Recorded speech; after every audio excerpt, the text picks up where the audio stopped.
Welcome to Bible Studies for Life. We're in session 1 of the fall of 2020. This marks significance for me. This is 1 year of going through Bible Studies for Life every week, giving lessons. You can go back and see, I don't know, for some reason you're using one of the previous years or something, go back and look at something from last year if you need to. But we're excited about it. Had a great time so far and looking forward to the next year, spending time with you every week, Bible Studies for Life. We're on Monday morning. The video comes out every Monday morning, preparing for the next Sunday. So I hope it's helpful to you. Today we start 6 weeks in the 10 Commandments. Now let me just ask you if you can do a little exercise right quick. Can you name the 10 Commandments without looking, without cheating, without opening up your Bible anywhere? Can you name the 10 Commandments? Can you tell me where the 10 Commandments are found? That's one of the things you ought to know. Exodus chapter 20 is the list of the 10 Commandments. You ought to be able to find that. You ought to know that's where the 10 Commandments are found. Exodus chapter 20. So we're going to spend the next 6 weeks in Exodus chapter 20, and then also pairing that up with some passages out of Psalms and 1 Samuel, 2 Samuel, some other passages, story passages, as well as some poetry from Psalms. So I think you're going to enjoy the next 6 weeks in Bible Studies for Life as we go through these 10 Commandments. So let's begin today at the beginning. That's always a good place to start, isn't it? Let's start with verse 1 through 3. Then God spoke all these words. I am the Lord your God who brought you out of the land of Egypt, out of the place of slavery. Do not have other gods besides me. The Lord spoke and said, look, I am God. I am your God, the one who brought you out of. Okay, so this is Moses has brought the Israelites out of Egypt. They have come to the mountain here where they're going to where Moses has gone up the mountain to meet with God, Mount Sinai. He's having this meeting with God, and God is laying out for him these basic commands. Now, I need you to think about a couple of things that I think are significant at this point. We're in Exodus chapter 20 when God is giving the 10 Commandments. So how did people know how to do right and wrong for all of the previous generations and hundreds and millennia that have preceded Exodus chapter 20? When you think about all the things that happened before, how did they know right from wrong before that? Well, the book of Romans talks to us about the conscience, the inner conscience, to knowing that there is a God, knowing there's right and wrong, that guilty conscience that we have. We don't need the law to know that there is right from wrong, but the law lays out for us the boundaries of life, the boundaries of a proper life lived. And the first boundary, the first place we start there is your work, your walk, your relationship with God, and knowing there is a God. His name is Yahweh. He says, I am the Lord your God, and I'm the one who brought you out of Egypt. Don't have any other gods before me. Don't put anything else in front of me. I should be number one before any other thing in your life. The word God's here is not capitalized. It's that idea of anything that takes priority in your life. That to say nothing goes before the Lord God.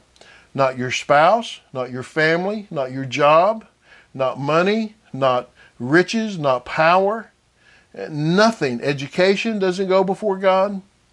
Nothing. You don't go before God. Nothing goes number one in your life except for the Lord our God. He deserves that place of priority only. He is preeminent. Okay, this does not mean that he is the first of many priorities that we sometimes flip around back and forth. And on Sunday mornings, then God's number one, but then we change on Monday, other things. No, he is preeminent. He deserves first place all the time.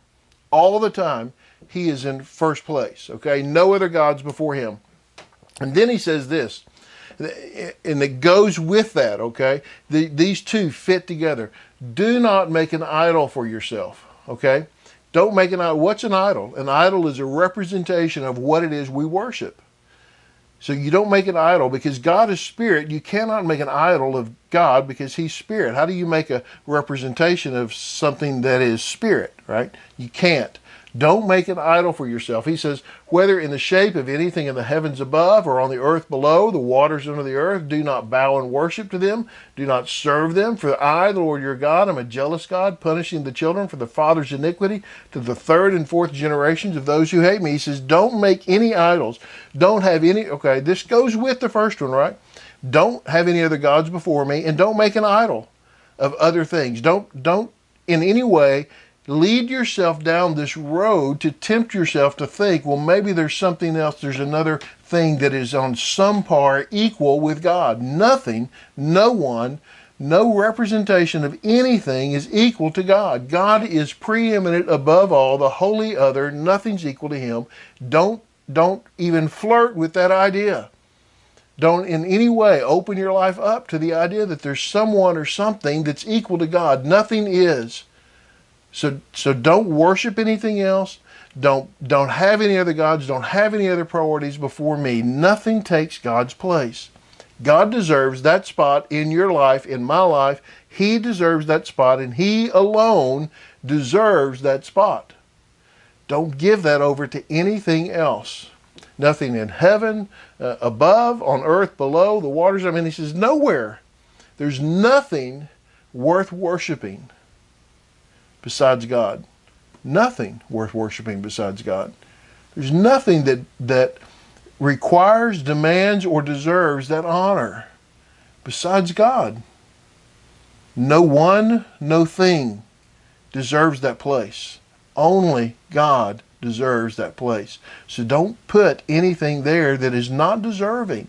Don't allow anything to hold that place, to hold that sway in your life. Don't allow anything to in any way overwhelm who you are and who deserves that place of honor. That's a place of honor. Don't put anything there that's not honorable. Only one deserves that honor, and that is God.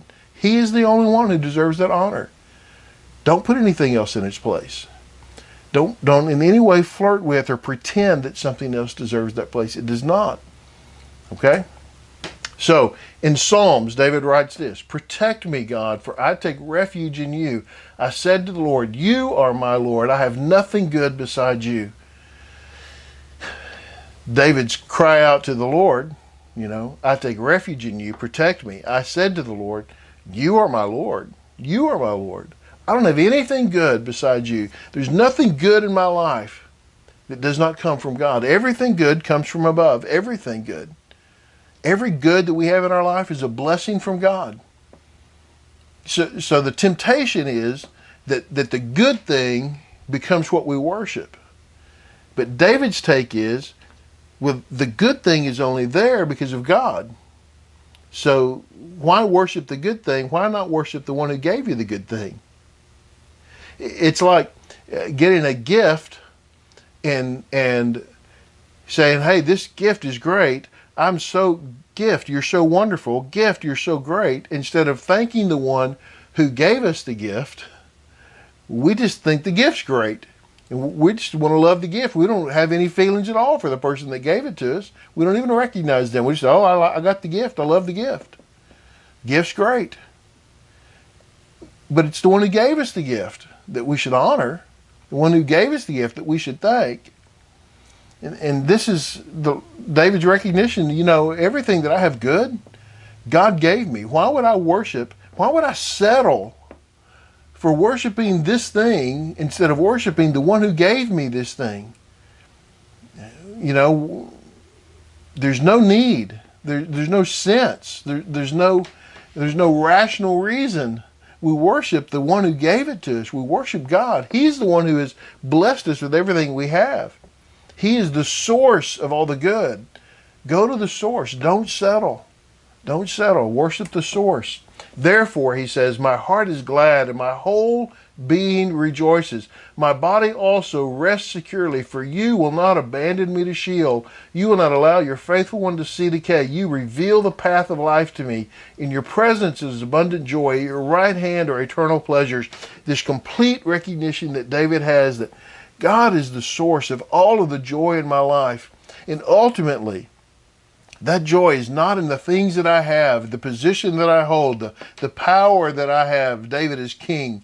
might say. But it is in eternity. It is in the fact that my body rests in you, that you don't abandon me. Even in death, you don't abandon me, that you show me where life is, that in your presence, that's where joy is, that in your hand, that's where the pleasure is, that being with God, that's all that I need.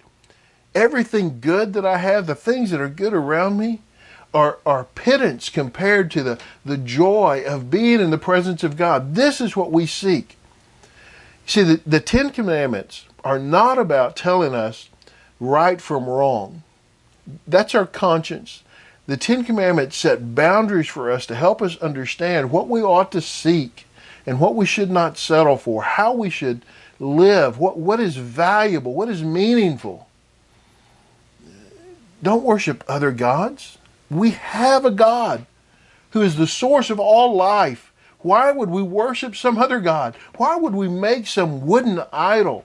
Why would we make a paper idol that looks like green money, right? We have God. In His presence, that's pleasure. There's joy. Where He is, there's joy. Don't settle. Enjoy that which is best. Enjoy that which God gives His presence freely. Why settle for that which is so much less? Well, I hope this has helped. I think we're going to enjoy this going through the Ten Commandments for the next 6 weeks. So subscribe to our channel. Find it on YouTube. Subscribe to us. Like and comment. Let us know what's going on, how you're teaching. Thanks for being a part of what God's doing in your church family and what He's going to do in your life over the next weeks. I'm excited about. We'll see you next time.